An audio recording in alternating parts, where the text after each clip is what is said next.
जिले की हलचल। आकाशवाणी लखनऊ से प्रस्तुत है जिले की हलचल। आज सुनिए इटावा और बदायूं जिलों की हलचल। पहले सुनते हैं इटावा जिले की हलचल। आलेख और स्वर है अमित कुमार तिवारी का। इटावा के प्रभारी तथा होमगार्ड्स एवं नागरिक सुरक्षा राज्य मंत्री धर्मवीर प्रजापति ने प्रेस वार्ता कर बताया कि प्रधानमंत्री नरेंद्र मोदी के नेतृत्व वाली केंद्र सरकार ने मध्यम वर्ग की जनता को राहत देने के उद्देश्य से जीएसटी में बदलाव किए हैं, जो 22 सितंबर से लागू हो गए। यह निर्णय किसानों, युवाओं और छोटे व्यापारियों के जीवन को सरल बनाएगा तथा विकसित भारत के निर्माण को नई गति प्रदान करेगा। जनपद इटावा के कलेक्ट्रेट परिसर में प्रधानमंत्री नरेंद्र मोदी के जन्म दिवस पर सूचना एवं जनसंपर्क विभाग द्वारा विकसित भारत, आत्मनिर्भर भारत और डिजिटल भारत प्रदर्शनी लगाई गई। प्रदर्शनी का शुभारंभ प्रदेश उपाध्यक्ष मानवेंद्र सिंह ने किया। वहीं जिला अस्पताल के परिसर में स्वास्थ्य विभाग की ओर से सेवा पखवाड़ा के अंतर्गत रक्तदान और चिकित्सीय परामर्श शिविर आम जनता के लिए लगाया गया। तो ये पखवाड़ा जो है 15 दिन का, निश्चित तौर पर प्रत्येक दिन एक सेवा का कार्य हम सब कार्यकर्ता और जनता के साथ मिलकर के संपन्न करते हैं। चाहे रक्तदान हो, चाहे पर्यावरण संरक्षण का काम हो, चाहे वृक्षारोपण हो, चाहे स्वच्छता अभियान हो, विभिन्न प्रकार के जो सेवा के कार्य हैं उनको करने के लिए हम लोग इस सेवा पखवाड़े को नरेंद्र भाई मोदी जी के जन्म दिवस पर मनाते हैं।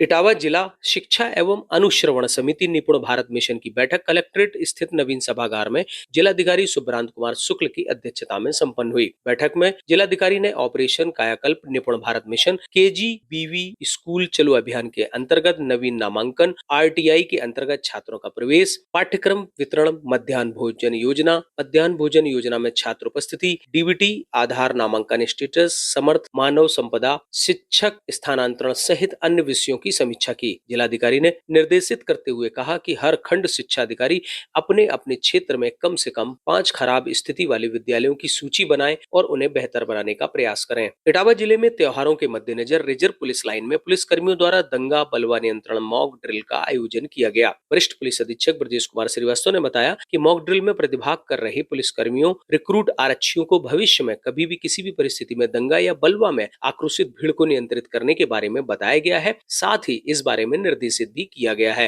इटावा बासमती धान का सबसे बड़ा निर्यातक जिला बनने की राह में अग्रसर है। उत्तर प्रदेश में बासमती चावल की पैदावार इटावा जिले के 70,000 हेक्टेयर भूमि में हो रही है। पिछले वर्ष की तुलना में अधिक बरसात होने की वजह से उत्पादन बढ़ने की संभावना है। कृषि विभाग के उपनिदेशक RN सिंह ने बताया कि इस बार जनपद में 557 मिलीमीटर बरसात हुई है, जो पिछले वर्ष की तुलना में 104% है। जनपद में बासमती धान की खेती बड़े क्षेत्र में हो रही है। यहाँ से पिछले वर्ष 300 करोड़ से अधिक रुपए का बासमती धान विदेश में निर्यात किया गया। इटावा बासमती चावल का बड़ा हब बनने वाला है। इटावा का प्रतिष्ठित गौतम बुद्ध पार्क को पर्यटन के साथ बौद्धिक गतिविधियों का केंद्र बनाया जाएगा। पर्यटन विभाग ने गौतम बुद्ध पार्क के कायाकल्प के उद्देश्य से शासन को प्रस्ताव भेजा है, जिसके बहुत ही जल्द मोहर लगने वाली उम्मीद जताई जा रही है। इटावा के जिला पर्यटन अधिकारी मोहित मनोहर सिंह ने बताया कि गौतम बुद्ध पार्क में बुद्ध मूर्ति के संरक्षण के साथ एक विप यासना केंद्र, एक कैफेटेरिया और एक बड़ा हॉल बनाने तथा पार्क में बड़ी संख्या में झूले लगाए जाएंगे। इटावा के जिलाधिकारी सुभ्रांत कुमार शुक्ल ने मिशन शक्ति के 5वें चरण के तहत कस्तूरबा गांधी विद्यालय की कक्षा 8 की छात्रा को एक दिन का जिलाधिकारी बनाया। छात्राओं के द्वारा निकाली गई महिला जागरूकता रैली को हरी झंडी दिखाकर रवाना भी किया। जिलाधिकारी सुभ्रांत कुमार शुक्ल ने बताया कि मिशन शक्ति के छात्रा ने जिलाधिकारी कार्यालय में भ्रमण के साथ फरियादियों की समस्याएं भी सुनी। तो महिला कल्याण विभाग के द्वारा हमारी GGIC की जो हमारी स्टूडेंट्स हैं, तो इनका एक साइक्लोथॉन करके साइकिल की एक रैली निकाली गई है, जो हमारे कलेक्ट्रेट से अभी प्रारंभ हुई है और हनुमान ग्राउंड तक जाएगी। बेसिक शिक्षा विभाग में ये कार्यक्रम रखा गया था कि एक जो बालिका है हमारे सरकारी स्कूल की, उसको एक दिन के जिलाधिकारी के लिए यहाँ पे लाके कार्यालय में उसको भ्रमण कराया गया और जिलाधिकारी के सीट पर बैठाया गया। मिशन शक्ति के तहत कन्या पूजन और सरस मेले का आयोजन राजकीय इंटर कॉलेज महिला एवं बाल विकास विभाग द्वारा किया गया। मेले में सभी विभागों के स्टॉल लगाए गए, जिसका अवलोकन सदर विधायक सरिता भदौरिया के द्वारा किया गया। कार्यक्रम में अन्नप्राशन एवं गोद भराई की रस्म की गई। सरस मेले का उद्घाटन जो हमारी सभी समूह की बहनों के द्वारा यहाँ पर अपने अपने स्टॉल लगाकर किया गया। जो उनके उत्पादन थे उनको उन्होंने लगाया है और बहुत ही अच्छा हमारे पुलिस विभाग की तरफ से एक प्रदर्शनी यहाँ पर महिला सशक्तिकरण के 5वें संस्करण के उपलक्ष्य में लगाई गई और सारे लोगों ने मिलकर इस पूजा और अर्चना की और इस दिवस को सबने सेलिब्रेट किया। मिशन शक्ति के तहत एवं मुख्यमंत्री कन्या सुमंगला योजना के तहत चेक वितरित किए गए। बाल विकास पुष्टाहार विभाग द्वारा आंगनवाड़ी कार्यकर्त्री को प्रतीक चिन्ह देकर सम्मानित किया गया। वहीं पंचायती राज विभाग द्वारा उत्कृष्ट कार्य करने वाली मातृ शक्ति को भी सम्मानित किया गया है। इटावा जिले की हलचल के बाद आइए सुनते हैं बदायूं जिले की हलचल। आलेख और स्वर है मोहम्मद नईम का। प्रधानमंत्री नरेंद्र मोदी के व्यक्तित्व एवं कृतित्व के साथ केंद्र और प्रदेश सरकार की योजनाओं पर आधारित प्रदर्शनी का उद्घाटन केंद्रीय राज्य मंत्री BL वर्मा द्वारा बदायूं क्लब में किया गया, जो 2 अक्टूबर तक लगाई गई। प्रदर्शनी को विभिन्न विद्यालयों के अध्यापकों, छात्रों और अन्य गणमान्य लोगों ने अवलोकन कर सराहा। प्रदर्शनी के माध्यम से लोगों ने प्रधानमंत्री के जीवन वृत्त को जाना, वहीं केंद्र और प्रदेश सरकार की विभिन्न योजनाओं की जानकारी भी प्राप्त की। सहकारी गन्ना विकास समिति बदायूं में समिति स्तरीय सर्वे सट्टा मेले का वृहद कृषक गोष्ठी का उद्घाटन सदर विधायक महेश चंद्र गुप्ता ने किया। उन्होंने कृषकों से गन्ने की उन्नतशील प्रजातियों की खेती करने और मेले में अपनी समस्याओं के निराकरण कराने की सलाह दी। मेले में विभिन्न स्टॉल लगाए गए। इफ्को संस्था द्वारा कीटनाशक, रसायन और सूक्ष्म तत्व छिड़काव के लिए ड्रोन का भी प्रदर्शन किया गया। जिला गन्ना अधिकारी अशरफी लाल ने गन्ना कृषकों के समक्ष विभाग द्वारा संचालित विभिन्न योजनाओं के बारे में विस्तृत रूप में जानकारी प्रदान की और सर्वे सट्टा मेले में सभी कृषकों से अपनी समस्याओं के निराकरण की